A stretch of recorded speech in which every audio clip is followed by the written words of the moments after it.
Assalamualaikum warahmatullahi wabarakatuh. Halo, apa kabar semuanya? Berjumpa kembali bersama Bu Wafa Samratul Fuada dalam mata pelajaran ekonomi. Pada kali ini, kita akan membahas mengenai penerapan fungsi manajemen dalam kegiatan sekolah.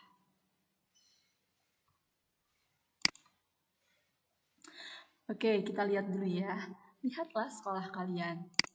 Apakah kalian tahu nama kepala sekolah ataupun kepala madrasah kalian? Ayo jawab ya. Yang kedua, apakah kalian tahu nama wakil kepala sekolah atau kepala madrasah di sekolah kalian? Ada banyak nih. Coba kalian tulis siapa aja nama wakil kepala sekolah atau kepala madrasah di sekolah kalian.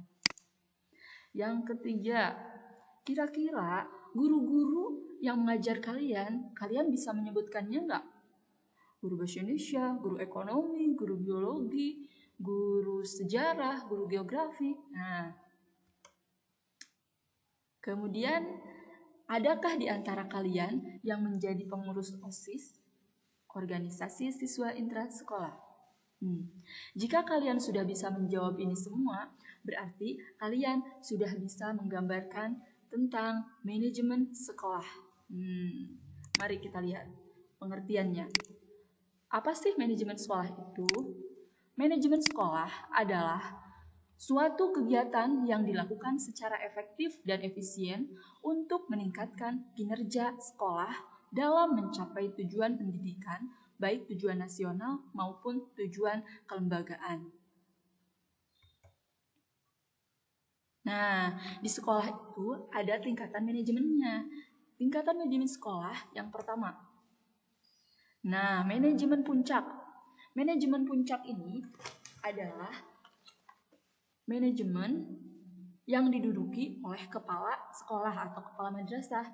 Jika tadi kalian bisa menyebutkan siapa kepala sekolah atau kepala madrasah sekolah kalian, nah mereka itu menduduki manajemennya itu manajemen puncak, manajemen paling atas. Kemudian manajemen menengah diduduki oleh wakil kepala sekolah atau wakil kepala madrasah yang bidangnya ada bidang kurikulum, kemudian kesiswaan, kemudian sarana dan prasarana, dan wakasek humas.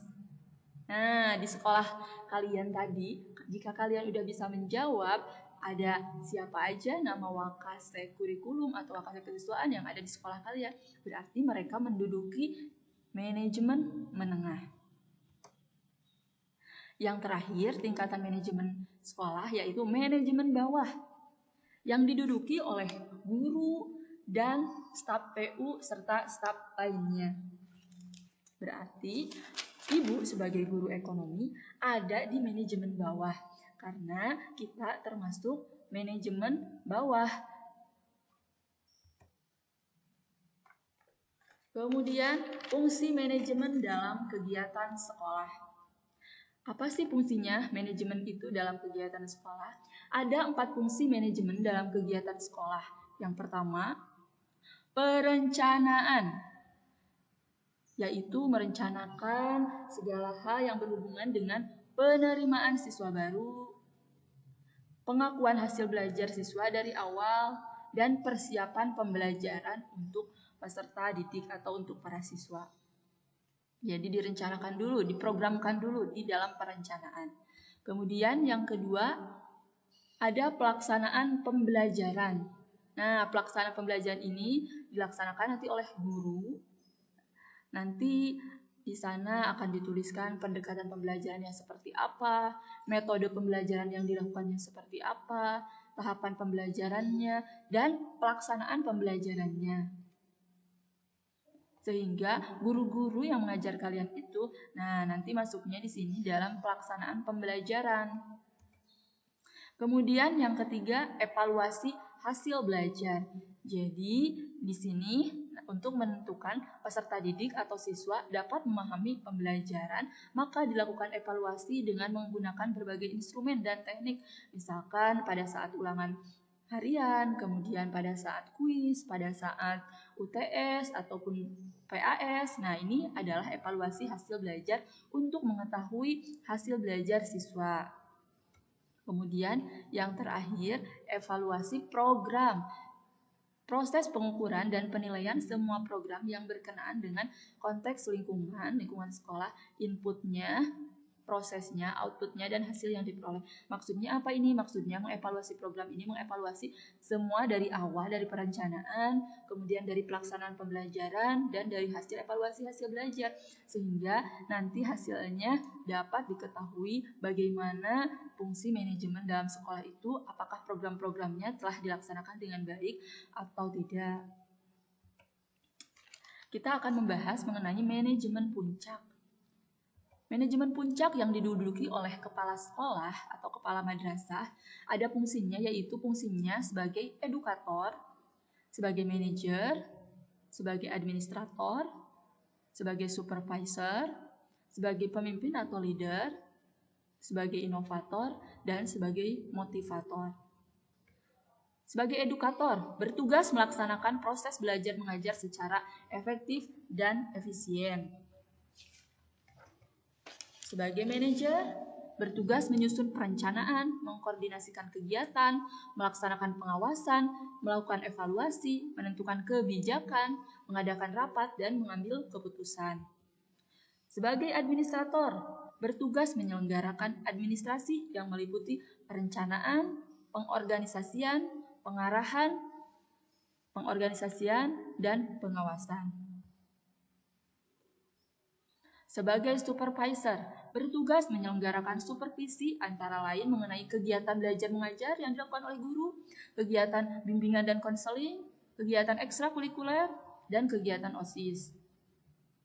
Kemudian sebagai pemimpin, dapat dipercaya, jujur, dan bertanggung jawab memahami kondisi guru, kondisi karyawan, dan kondisi siswa. Kemudian memiliki visi misi sekolah, membuat dan mencari gagasan baru. Terakhir, sebagai inovator, yaitu bertugas melakukan pembaharuan di bidang kegiatan belajar mengajar, BK, ekstrakurikuler, dan melakukan pembinaan terhadap guru dan karyawan.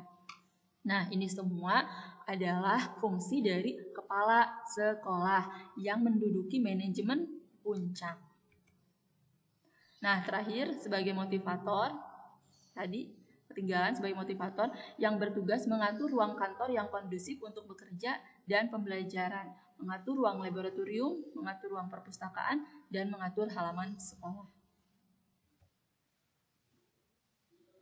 Kemudian manajemen menengah, ada wakil kepala sekolah, diduduki oleh wakil kepala sekolah.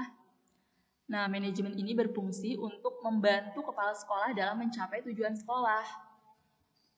Ada bagian wakasek kurikulum, membantu dalam bidang program-program sekolah yang berkaitan dengan pembelajaran, wakasek kesiswaan yang berhubungan dengan siswa, kemudian wakasek sarana dan prasarana yang berhubungan dengan fasilitas sekolah, dan wakasek humas yang berhubungan dengan masyarakat ataupun yang berhubungan dengan orang tua siswa.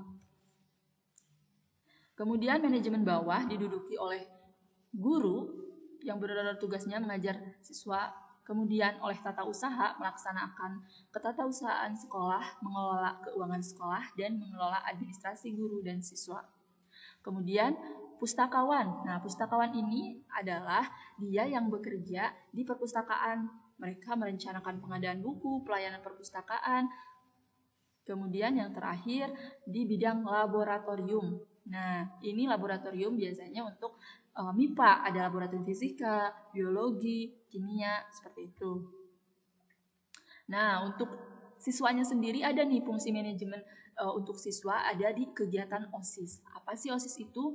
OSIS merupakan organisasi siswa intrasekolah, merupakan wadah kegiatan siswa di sekolah untuk mendukung tercapainya pembinaan kesiswaan. Kemudian perangkat OSIS-nya itu sendiri ada Dewan Pembina, biasanya dari kepala sekolah, wakil kepala sekolah, guru, kemudian pengurus OSIS-nya oleh siswa-siswa, dan MPK musyawarah perwakilan kelas oleh perwakilan kelas. Oke, saatnya quiz time. Ada quiz scramble dan quiz word square. Seperti apa word square dan scramble itu? Nah, coba kalian tulis ya di sini nih. Scramble itu adalah acak kata. Jadi, tadi yang sudah Ibu jelaskan, ada kata-kata yang Ibu acak dan silakan kalian jawab kata-kata tersebut. Nih, yang pertama ini. Kira-kira ini apa ya? Ayo. Yang kedua, kira-kira ini apa ya? 3 dan keempat.